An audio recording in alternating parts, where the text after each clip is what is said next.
How's it going, super friends? Welcome back to my channel. I'm Brad, the DC Universe Geek. For those of you who don't know, today's video is actually going to be a story time video. I would like to talk about how I got my start doing custom kitbash action figures. What got me into it? I'm telling this story, A, because I think that it's kind of interesting. It's also a little bit of my history so that you can get to know me. And also, from time to time, I do get people that leave comments on my custom kitbash videos that are like, ruined! You wrecked the figure! Presumably they either don't like my work, or quite often, people just don't want you to ever touch the factory figure, and they think that if you take the cape off and change it and do this and do that it's wrecked. So I decided to make a video just explaining where it came from and why I do it. So to understand the origins of this story, we need to hop in the Wayback Machine and go all the way back to 1985 when I got my very first action figure. It was a Kenner Superpowers Collection Superman figure, and for my parents it was a no-brainer to pick it up for me because I was clearly, even at 5,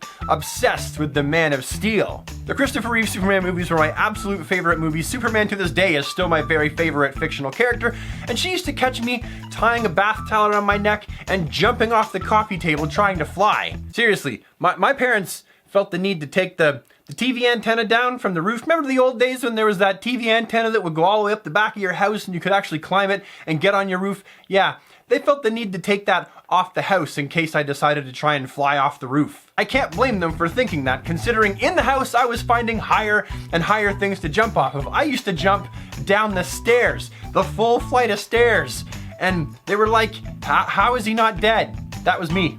Towel tied around my neck. I was an idiot. Anyway, so I got this Kenner Superpower Superman figure and I loved it so much. I played with it so hard that by the time I was 7, I had completely worn off the entirety of the red part of Superman's chest emblem. It was gone. And I'd also lost the cape to boot because I took it to school in grade 1. And you know how the teacher's always like, leave your little treasures at home, don't bring them to school? I should have listened, because the first time and only time I brought my Superpower Superman to school, I lost his cape on the schoolyard on a fall day. The worst possible time. No, I didn't lose him on the field when the fields were all green. Oh, and look, there's a red cape. No, there was orange and yellow and red maple leaves all over the grass, and my cape was somewhere in there. So here was me, 7 years old, Superman figure that I loved, worn most of the paint off of everywhere, but he had no symbol and no cape. Trash. And the punching feature didn't work anymore either. I forgot to mention that. Okay, that thing saw some love. But I didn't really care that the power action punch didn't work anymore. I just wanted it to look good, and I was so sick of there being no emblem on his chest that I did the only thing that a little 7-year-old boy could do.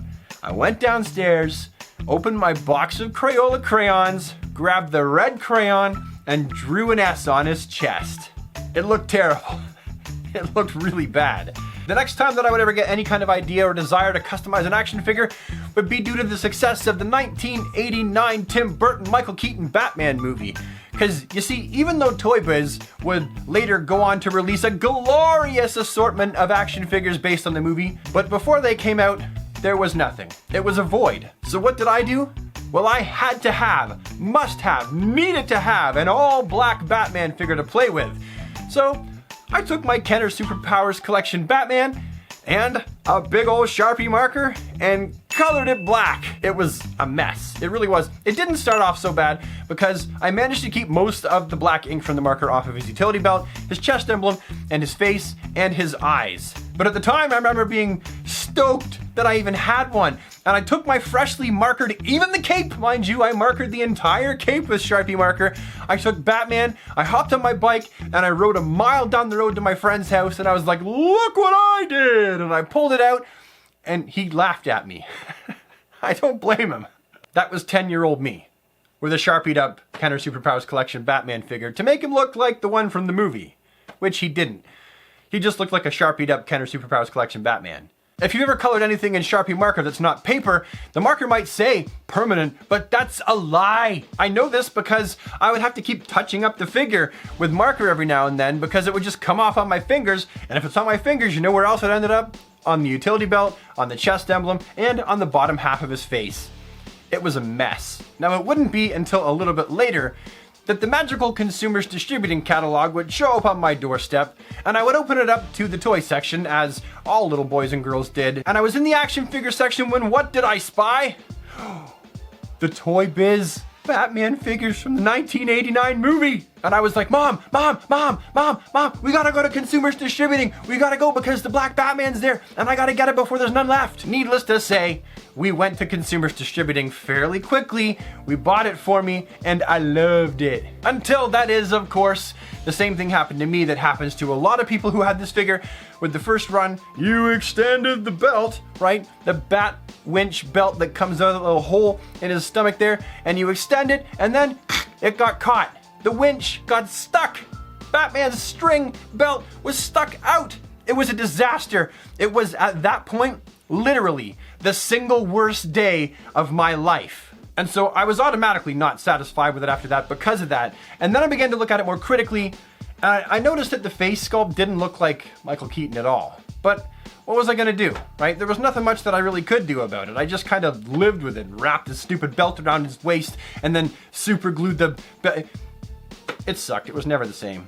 But then, gloriously then, in 1991, the Dark Knight collection from Kenner came out. And those were really awesome. And the number one thing about those figures that I remember being the most ecstatic about is they actually looked like Michael Keaton. That's what happened when you gave Kenner the chance to make an action figure that was supposed to look like the Keaton Batman. And it was at that moment that I wanted to do my very first head swap ever. I didn't do it. I wanted to. I didn't do it though because I was too chicken and I had no idea how I would separate the body properly and then stick the new head in. I would hold them up side by side and imagine the Dark Knight collection head on the Toy Biz body, and I just daydreamed about it, but I never had the balls to do it. But that was the first time I can ever recall ever wanting to kitbash a figure, wanting to take two figures and combine them into one and make one epic action figure. Now, the next time that I would get any kind of idea at all to do any kind of custom kitbashing wouldn't be until my 20s with the DC Universe Classics.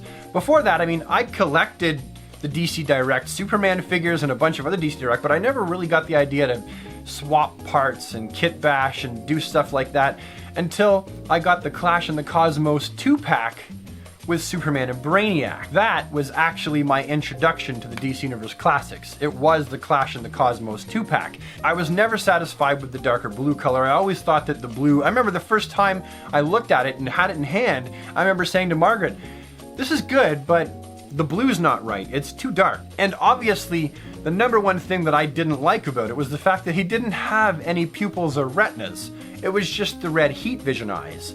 That really irked me. I really wanted him to have regular eyes. And so I went to my Superman figure collection and I looked at it and thought, could any of these heads work on the DC Universe Superman? And I reached down into my pile and I pulled up the DC Direct JLA Superman figure. The one that was made on the original 21 points of articulation buck. It just had a new head sculpt. It was kind of an angry looking head sculpt. I came to the conclusion that it was too big. It just didn't fit. The scale wasn't right. And then finally, next was the DC Universe Classics Batman figure, the one that had the solid bat on his chest, but had the capsule belt. I was like, why?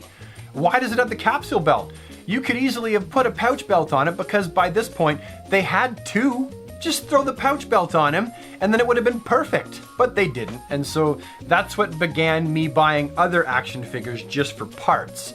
I was buying parts figures and I was buying lots on eBay. But back then it was cheaper. You could buy like 10 DC Universe Classics figures for like 50 bucks. Seriously, you could buy them really cheap. Now, even for the ones that were cheaper back then, you're still paying a pretty penny for them. Usually at least 30 bucks, usually. And they just go up from there. So I definitely find myself buying a whole lot less parts figures now than I used to buy back then. Since then, I've customized more action figures than I can even remember. Most of them do tend to be Supermans and Batmans, but I've also done Wonder Woman, Robin, Aquaman. I've done so many characters. And for me, I don't feel like I wreck the figure when I do it. I feel like it's part of a creative process. I feel like it's kind of like saying, I like this, but I'm not satisfied with it. In the end, I think that that's why so many of us get into customizing and kit bashing in the first place. We're just generally dissatisfied with the overall finished product that we've received of some of our favorite characters. We feel like we could do a better job, or we feel like it just doesn't match the general idea of our ideal versions of whichever character, and we take into our own hands to try and make it more to our liking. That means sometimes you're gonna have success and the figure's gonna look pristine, it's gonna look almost like you bought it like that, and other times you're gonna fail hard and you're gonna just totally have wrecked it and you might as well buy another figure. That's part of it. That just goes with the territory of kit bashing. You win some and you lose some, especially when you start. You're definitely gonna lose some when you start. You just gotta accept that you're gonna end up buying multiples of the same figure while you're learning how to actually do it. But yeah, that's my story and I'm sticking to it. Hopefully you've enjoyed this video. I don't usually do story time, but if you did enjoy it, please leave a like on it. Leave any comments you have down in the comments section below. If you want to see more of my face and quite often my hands show up in your inbox, just ding the subscribe button, doink the bell, and remember to have yourself an awesome, superpowered day. And I will see you next time with the next one. Dumb.